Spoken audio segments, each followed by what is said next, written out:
दोस्तों, हम जितना किसी चीज़ के बारे में, किसी घटना के बारे में या किसी वस्तु या व्यक्ति के बारे में सोचते हैं, उतना ही हम उस चीज़ को लेकर के बायस्ड होते चले जाते हैं। बायस्ड मतलब एक पक्षीय होना, एक पक्ष के बारे में ही ज़्यादा सोचना। अगर हम जैसे मान लीजिए हम किसी चीज़ के बारे में सोच रहे हैं, तो इस सोचने की घटना में 2 पक्ष हुए।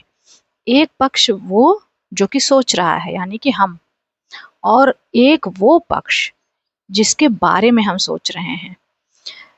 फॉर एग्जाम्पल के लिए अगर मैं मान लूँ कि हम किसी व्यक्ति के बारे में सोच रहे हैं, सपोज करिए हम अपने बॉस के बारे में सोच रहे हैं, तो एक हुआ बॉस और एक हुए हम।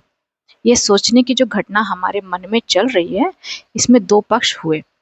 तो हम अगर बॉस के बारे में सोच रहे हैं ना, तो जाहिर सी बात है हम अपना पक्ष बढ़िया वाला दिखाते हुए ही सोचते हैं।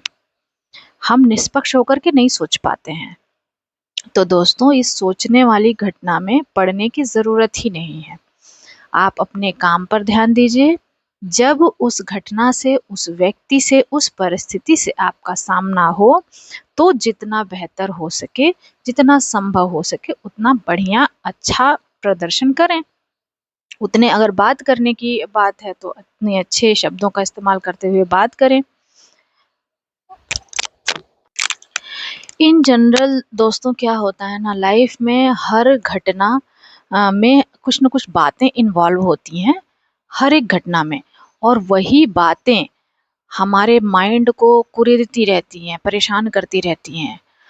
बस उन्हीं बातों को लेकर के हम इतने परेशान हो जाते हैं कि हम उसी घटना या उसी व्यक्ति के बारे में बार-बार, मन हमारा बार-बार उसी में उलझा रहता है, उसी में उलझा रहता है, उसके आगे बढ़ ही नहीं पाता है।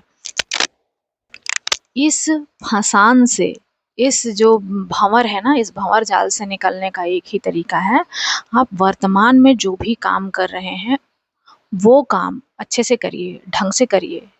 जो भी काम आप कर रहे हैं, मान लीजिए कि आप सपोज़ करिए आप खाना ही खाने जा रहे हैं, आप अपने लिए खाने जा रहे हैं ना, ढंग से खाइए।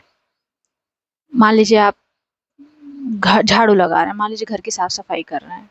किसके घर की साफ-सफाई कर रहे हैं? किसके लिए कर रहे हैं? अपने लिए कर रहे हैं ना, अपने बीवी-बच्चों के लिए कर रहे हैं, अपने घर परिवार के लिए कर रहे हैं ना, अच्छे से करिए। अपने लिए जो भी काम कर रहे हैं, अच्छे से करिए। मन के सोचने में उलझेंगे ना, तो मन आपका बंटाधार कर देगा।